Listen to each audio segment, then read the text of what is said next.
여러분 안녕하십니까? 광주 MBC 뉴스투데이 시작합니다. 먼저 오늘의 주요 뉴스입니다. 의과대 지역인재 전형 범위를 놓고 형평성 논란이 불거지고 있습니다. 불공평한 선발 기준이 법 취지에 어긋난다며 광주교육청이 항의 방문을 예고했습니다. 기상이변으로 농작물 피해가 갈수록 심각해지고 있어 농작물 재해보험의 현실화가 시급합니다. 지자체들이 추진하는 도시재생 사업이 끝나면 방치되고 있어 사후관리 규정이 필요하다는 지적입니다. 광주교통공사가 일반직과 공무직 신규 직원 32명을 공개 채용합니다. 정부가 예고했던 것처럼 의대 정원이 늘어나면서 광주와 전북에서 지역인재 전형 범위를 놓고 형평성 논란이 불거졌습니다. 광주시 교육청은 불공평한 선발 기준이 법 취지에도 어긋난다며 항의 방문을 예고하고 있습니다. 보도에 송정근 기자입니다. 교육부가 확정한 내년도 전남대와 조선대 의대 정원은 163명과 150명으로 지난해와 비교해 크게 늘어났습니다. 이 가운데 전남대는 전체 인원의 80%가량인 130명을, 조선대는 67%가량인 100명을 지역 인재 전형으로 뽑을 계획입니다. 전북대도 내년에 정원 171명 가운데 111명을, 원광대는 150명 정원 가운데 102명을 지역 인재 전형으로 선발할 예정입니다. 제안한 내용이 타당하다고 생각해서 학부형 대표, 교육감들, 총장님들이 전원 동의를 해서 마무리했습니다.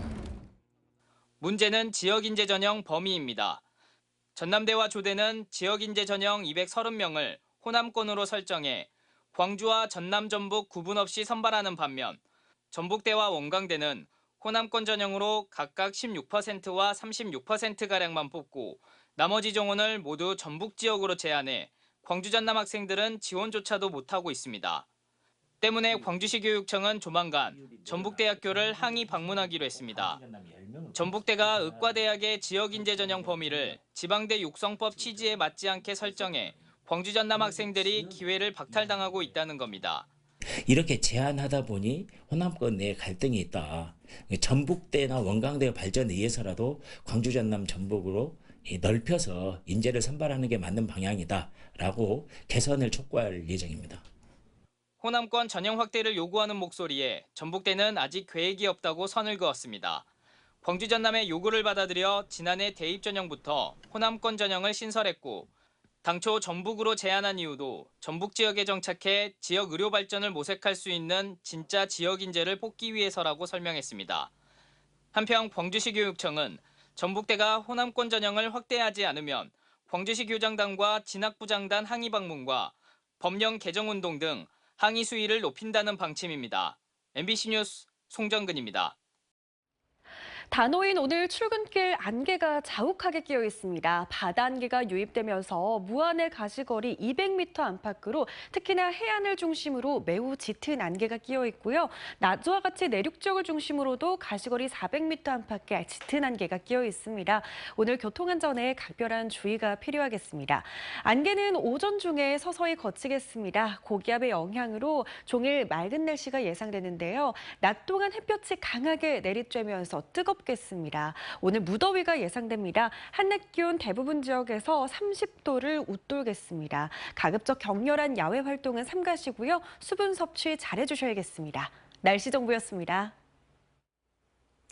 기상이변에 따른 농업 피해가 심각한 가운데 전문가들은 올해가 시작이라고 경고하고 있습니다. 특히 농업을 기반으로 하는 전남은 피해에 취약할 수밖에 없는데요. 올 들어서만 정부 차원의 피해 조사가 벌써 9차례나 실시되는데 향후 대책 마련을 위해서는 농작물 재해보험의 현실화가 시급합니다. 신광아 기자의 보도입니다. 전라남도가 일조량 부족에 따른 농작물 생산 감소를 재해로 인정해 줄 것을 정부에 건의한 것이 받아들여지면서 대봉감 냉해를 비롯해 올 상반기에 실시된 정부 차원의 농작물 피해 조사는 모두 9차례. 최근 잦은 비로 인한 맹류 붉은 곰팡이병 피해와 마늘 양파 작황 부진 피해 조사가 이어졌습니다. 기후변화가 올해 같은 경우 굉장히 심했거든요. 그래서 9차례 가까이 저희가 수요 조사를 했고요. 수확량이 많이 좀 감소한 부분이 있어서 농업에 기반을 둔 전남은 기상재해로 인한 경제적 손실에 취약합니다. 냉해 등 저온 피해는 지난해 3,453헥타르를 최고로 발생 면적이 광범위해지고 있습니다. 여름철 변온의 침수 피해, 장마철 낙과 피해 등 자연재해의 일상화라는 우려가 현실이 되고 있습니다. 매년 반복되는 자연재해에 대비하기 위해 농작물 재해보험이 운영되고 있지만 완전한 피해 복구에는 못 미치는 상황입니다. 보험제도의 특성상 피해액을 산정해 실제 복구비 위주로 지급되기 때문입니다. 내 작물이 이렇게 피해를 봤는데 나는 보상을 못 받고 어떤 분들은 받고 이렇게 이런 부분이 있어서 이제 피해 보는 농가 위주로 전체적으로 이렇게 편리를 도와주었으면 이런 바람이. 현재 가입 가능한 농작물 재해보험은 73개 품목으로 지난 2001년 2개 품목에 비해 크게 증가했지만 특수작물의 상당수는 여전히 보험 대상에서 제외되어 있습니다. 손해보험에 따른 할증률 적용도 문제입니다. 인재가 아닌 자연재해가 해마다 반복되는 점을 감안해 보험금을 수령한 농가에 적용되는 할증률을 완화하고 보상 기준인 평균 수확량을 산정하는 방법도 개선해야 한다는 목소리가 높습니다. 농가의 고의가 아닌 천재지변으로 인한 거기 때문에 활동률을 현행 50%에서 30%로 완화해 주는 것을 건의하고 있고요. 올해 9차례에 달하는 농작물 피해 조사가 이루어질 정도로 기상재해로 인한 피해가 심각한 전남. 농작물 재해보험 외에 전남도와 시군이 우선 지급한 복구비만 310억 원에 달하는 상황에서 농업인의 경영 안정을 위한 재해보험 개선이 시급합니다. MBC 뉴스 신광하입니다. 지자체들이 침체된 원도심을 살리고 지역 경제를 활성화하기 위해 도시재생 사업을 추진하고 있는데요. 문제는 사후 관리가 되지 않고 있다는 겁니다. 대부분 막대한 예산이 투입되다 사업이 끝나면 방치되기 일쑤여서 별도의 사후 관리 규정이 필요하다는 지적이 꾸준히 제기되고 있습니다. 보도에 최우식 기자입니다. 광양시는 지난 2017년 광양읍을 시작으로 광영동과 태인동, 금호동 등 노후화된 도시 기능을 회복하고 지역 경제를 활성화하기 위한 도시재생 사업을 추진해왔습니다. 뉴딜, 인정, 소규모 재생, 취약지역 생활여건 개조, 우리 동네 만들기 등 사업의 명칭도 다양하고 전체 예산 규모는 1,000억 원이 넘습니다. 당장 빈집이 사라지고 골목길이 넓어지면서 쇠퇴일로의 원도심이 크게 달라졌지만 문제는 사후 관리였습니다. 대부분의 지자체와 주민들이 마중물 사업이 끝나면 모든 사업이 끝났다고 생각해 시설 활용도가 떨어지고 관리비만 늘어나고 있습니다.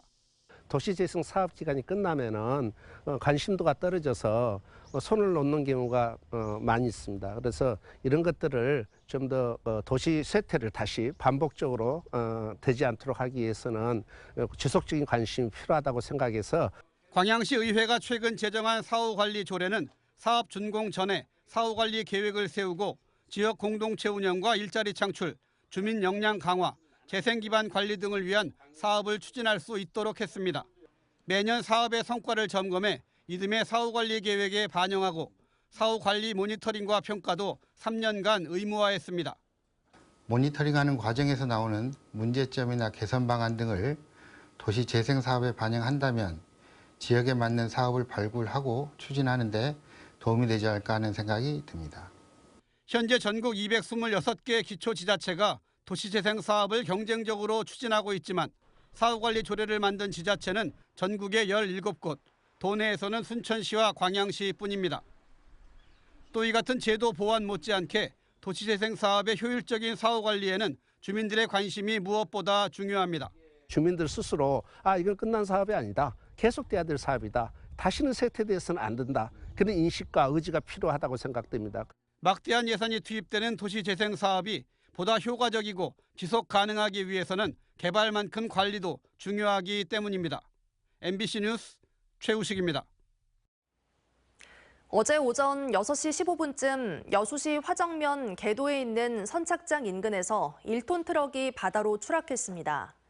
신고를 받고 출동한 해경은 차에 타고 있던 50대 남성을 구조해 응급조치를 진행했지만 결국 숨졌습니다.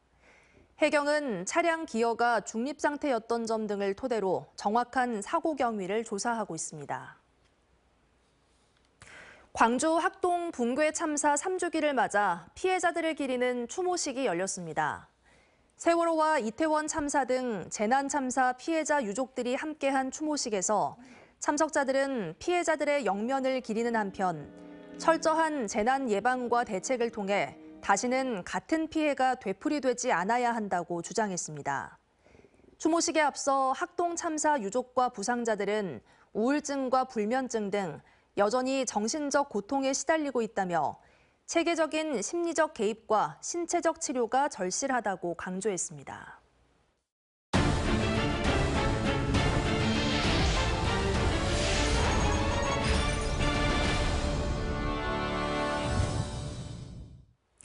여수시가 추진하고 있는 본청사 별관 증축 사업이 지난 4월에 이어 또다시 시의회에서 보류됐습니다. 시의원들은 여수시의 대응과 준비가 무성의하다며 사업 추진 의지가 있는지 따져 물었습니다. 문형철 기자가 보도합니다. 지난 4월 여수시의회 임시회에 상정된 본청사 별관 증축 안건입니다. 당시 상임위원회는 여수지방해양수산청 건물 매입에 대한 논의 과정을 지켜본 뒤 판단하겠다며 해당 안건을 보류시켰습니다. 그리고 40여일이 지난 이번 정례회에서 다시 안건이 상정됐는데 곧바로 여수시를 향한 질타가 쏟아졌습니다. 어떻게 진행하고 있다. 뭔가 그런 걸 내놓고 승인해달라고 이 얘기를 해야지. 너무 무성의하고 너무 아니라고. 심사 당일에도 자료 한 장 받아보지 못한 의원들은 여수시에 사업 추진 의지가 있는 건지 따져 물었습니다. 전혀 그때 가정이 있었단 말이에요. 그러고 다시 안건이 올라왔어. 그러면은 우리 의원들이 어떻게 받아들였냐고요, 이것을. 결국 상임위원회는 본청사 별관 증축 안건에 대해 또다시 보류 결정을 내린 뒤 다음 주 여수시에 보고를 받기로 했습니다. 한편 여서청사 복원 작업은 난항을 겪고 있습니다. 해수청 이전 부지로 여수시는 신북항을 제시했지만 최근 해양수산부는 어렵다는 입장을 밝혔습니다. 공공시설용 대체 부지를 제가 확보하고 있는 상황도 아니고 한두 달 사이에 사실 가시적으로 나타날 수 있을 만큼 성과가 나타나게끔 활동하기는 사실 어려운 부분이 있습니다. 사업이 진척을 보이지 않자 여서청사 복원과 해수청 매입에 대해 정기명 시장이 직접 입장을 밝히라는 요구도 나오고 있습니다. 시장님이 이거에 대해서 중간 브리핑이라도 어떻게 운영되고 할 것인지 이런 이야기가 나와야죠. 이제 좀 있으면 7월 달도 예산 올라올 거 아닙니까? 여수시는 여서청사 복원과 관련된 사항을 정리해 시의회에 보고하고 의원들을 설득해 이번 정례회에서 본청사 별관 증축 안건이 통과될 수 있도록 하겠다고 설명했습니다. MBC 뉴스 문형철입니다. 광주시가 클릭 한 번으로 지역의 창업 정보와 지원 사업 등을 살펴보는 광주 스타트업 플랫폼을 개설했습니다. 광주시는 예비 창업자들을 지원하기 위해 창업 관련 정보와 정책 등을 파악할 수 있는 광주 스타트업 플랫폼을 개설해 운영에 들어갔다고 밝혔습니다. 창업 지원과 투자 중개 등 4개 분야로 구성된 광주 창업 스타트업 플랫폼에는 각종 창업 지원 정보를 쉽게 찾아볼 수 있고 제품 테스트와 시제품 제작 등을 위한 각종 장비 현황과 보유기관의 정보도 담겨 있습니다. 광주시가 반려동물 친화도시 조성 사업을 추진합니다. 광주시에 따르면 광주 5개 자치구에 동물 놀이터와 동물 복합공원 등을 설치하는 내용이 담긴 반려동물 친화도시 조성 사업을 추진합니다. 기본 계획이 수립되면 예산을 확보해 2028년까지 순차적으로 시설을 설치하는데 장묘 시설은 장기적인 추진 계획에 따라 기본 계획에서는 제외됐습니다. 광주 지역의 반려동물 누적 등록 건수는 지난해 7만 9,200여 마리로 5년 전에 비해 2배 이상 증가했습니다.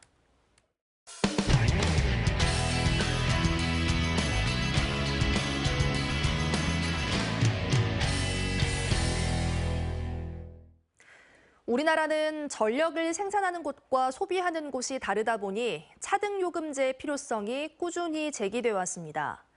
오는 14일부터 시행되는 분산에너지법은 송전 비용을 고려해 전기요금을 차등화하도록 하고 있는데요.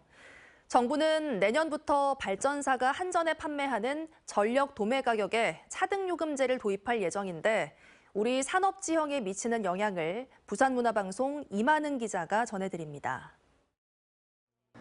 제 뒤편으로 보이는 건 지난해 3천만 메가와트 아워 이상 전력을 생산한 고리 원자력 본부입니다.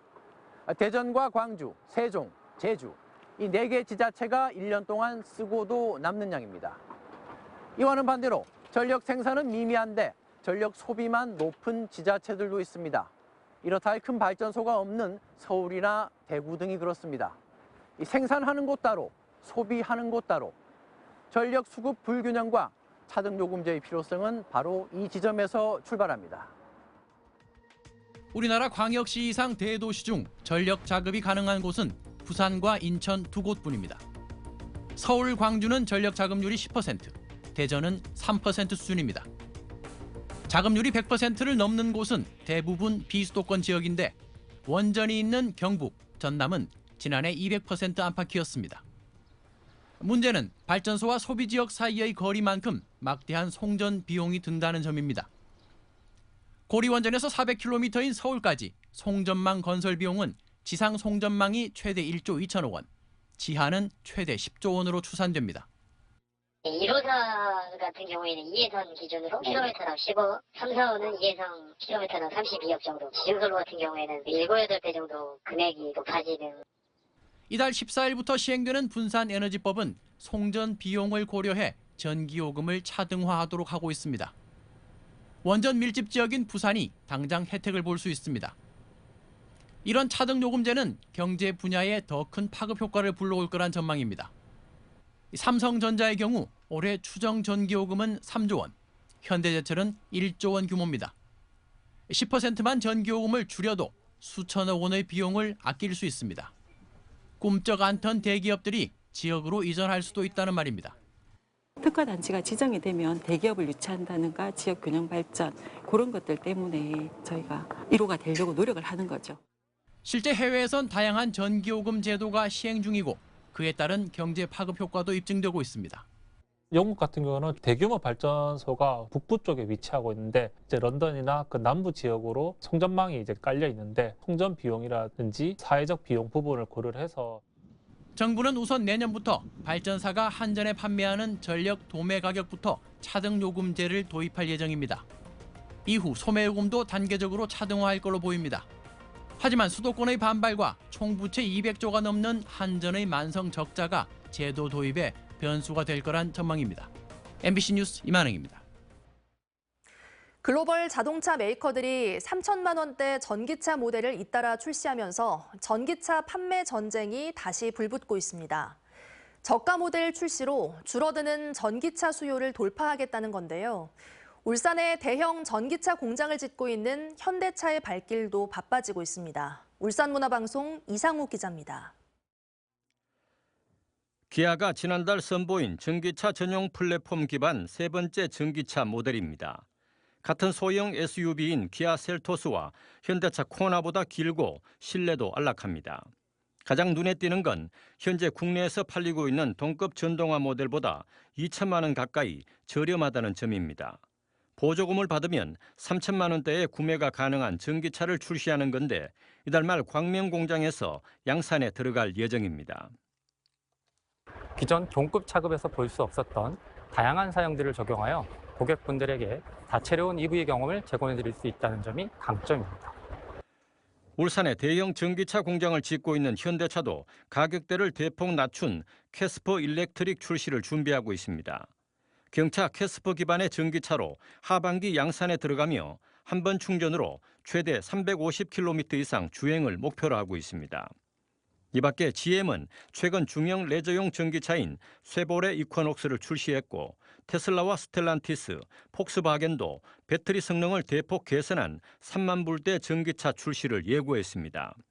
소비자들의 가격 부담을 덜어주면서 수요 둔화를 정면 돌파하겠다는 전략으로 풀이됩니다. 저가 모델들이 나오고 그러면서 이제 대중화가 되면서 이러한 전 세계적으로 다시 지금은 이제 특정 시장에서만 이게 팔리는데 모든 시장으로 특히 이제 중국이 신흥시장 쪽으로 진출하다 보면은 그런 저가 모델들이 선진국뿐 아니라 이제 신흥국에서도 팔리기 시작해갖고 올해 1분기 국내 전기차 판매 대수는 25,500여 대로 지난해 같은 기간에 비해 25.3% 줄었습니다. 1분기 기준 전기차 판매가 전년도보다 줄어든 건 이번이 처음입니다. 글로벌 자동차 메이커들이 3천만 원대 전기차 출시를 서두르고 있는 가운데 침체된 전기차 시장에 활력을 불어넣을 수 있을지 관심이 집중되고 있습니다. MBC 뉴스 이상욱입니다. 피클볼이라는 새로운 스포츠가 있습니다. 테니스와 탁구, 배드민턴을 합친 라켓 운동인데 생활체육으로 점점 인기를 얻고 있습니다. 월드 피클볼 챔피언십 코리아 대회가 경북 안동에서 개막해 나흘간 열렸는데요. 안동문화방송 김건엽 기자가 다녀왔습니다. 네트를 두고 마주선 선수들이 패들로 공을 쳐 상대 진영으로 넘기며 랠리를 이어갑니다. 피클볼이라는 새로운 종목의 경기입니다. 경기장 크기는 배드민턴과 같고 패들은 탁구채보다 크며 경기 방식은 테니스와 비슷하고 공은 플라스틱 재질로 구멍이 나 있습니다. 이 구멍 때문에 공을 강하게 쳐도 속도가 빠르지 않아 남녀노소, 장애인들도 경기를 즐길 수 있습니다. 공으라는 스포츠 중에 이렇게 구멍이 뽕뽕 뚫려서 스피드가 많이 빠르지 않는 공이 많지 않거든요. 그리고 복식으로 많이 하니까 한 사람이 커버할 공간이 넓지 않아요. 그래서 연세가 좀 있으셔도 충분히.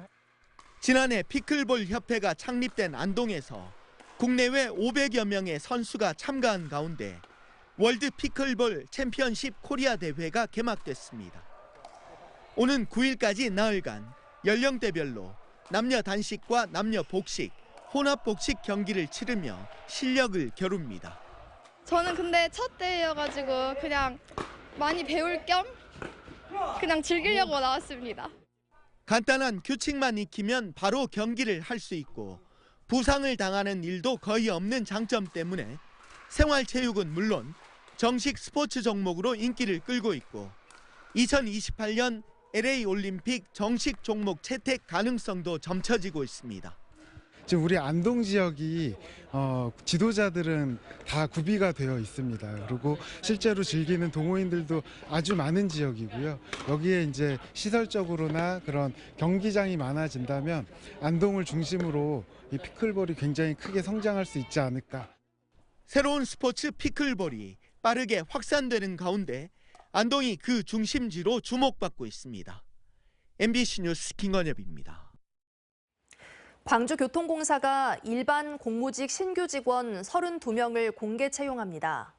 광주교통공사는 사무와 기술 등 일반직 5명과 영무와 미화, 시설 등 공무직 27명 등 모두 32명을 공개 채용한다고 밝혔습니다. 자격 요건은 공고 전일부터 면접 시험일까지 주민등록상 주소지가 광주로 돼 있거나 3년 이상 광주에 주민등록이 돼 있는 18세 이상 60세 미만이 대상입니다. 광주시가 소상공인의 경쟁력 확대를 위해 디지털 전환 사업을 지원하기로 했습니다. 광주시에 따르면 소상공인의 판로 개척과 경쟁력 제고를 위해 디지털 역량 강화 교육과 플랫폼 입점 지원 등을 내용으로 하는 디지털 전환 지원 사업을 펼칩니다. 맞춤형 현장 교육과 온라인 방식으로 진행되는 교육에서는 이커머스 시장의 기초부터 마케팅까지 다양한 온라인 판매 기법을 습득할 수 있습니다. 전라남도는 어려운 이웃에게 맞춤형 복지 제공을 위해 운영 중인 24시간 위기가구 지원 콜센터를 알리기 위한 집중 홍보에 나섭니다. 전라남도는 방송 캠페인과 누리소통방, 시군 전광판, 이통장 회의를 통해 홍보를 강화하고 복지 후원 물품에 120 콜센터 홍보 스티커를 부착하는 등 다양한 홍보 활동에 나설 예정입니다. 24시간 위기가구 지원 120 콜센터는 2022년 수원 세모녀 사건 이후 복지 사각지대에 놓인 위기가구를 돕기 위해 상담원 5명이 24시간 3교대로 운영하고 있습니다. 전라남도는 내년 1월 7일부터 10일까지 미국 라스베이거스에서 열리는 세계 최대 가전 IT 전시회인 CES에 참가할 기업을 오는 28일까지 모집합니다. 참가 기업으로 선정되면 제품 전시와 전시관 구축, 항공료 등이 지원되고 소비자 전자제품 전시회 혁신상 수상을 돕기 위한 사전교육과 컨설팅도 받을 수 있습니다. 전라남도는 내년 CES에서 공동전시관을 운영하고 에너지와 모빌리티, 디지털 헬스와 스마트팜 등 다양한 분야의 혁신 기업의 전자제품과 신기술을 국제 무대에 선보일 예정입니다. 단오인 오늘 출근길 안개가 자욱하게 끼어 있습니다. 현재 가시거리 살펴보시면 무안과 보성 등 해안 지역을 중심으로 200m 안팎의 가시거리 보이고 있고요. 나주에서도 400m가 조금 넘는 가시거리를 보이고 있습니다. 오늘은 특히 교통안전에 주의가 필요하겠습니다. 안개는 오전 중에 서서히 걷히겠고요. 고기압의 영향권에 들면서 대체로 맑은 날씨가 이어지겠습니다. 낮 동안 햇볕이 강하게 내리쬐면서 기온은 매우 높게 치솟겠습니다. 광주의 한낮 기온 30도를 웃돌면서 덥겠습니다. 가급적 격렬한 야외 활동은 삼가시고요. 수분 섭취도 잘 해주셔야겠습니다. 전남 내륙 지역을 중심으로도 30도를 웃도는 무더위가 예상됩니다. 일교차는 10도 이상으로 크게 나겠습니다. 순천의 낮 기온도 31도까지 오르겠고요. 광양의 낮 기온 32도까지 치솟겠습니다. 바다의 물결은 최고 1m에서 1.5m로 잔잔하게 일겠습니다. 이번 주 내내 30도를 웃도는 더위는 계속되겠습니다. 날씨 정보였습니다.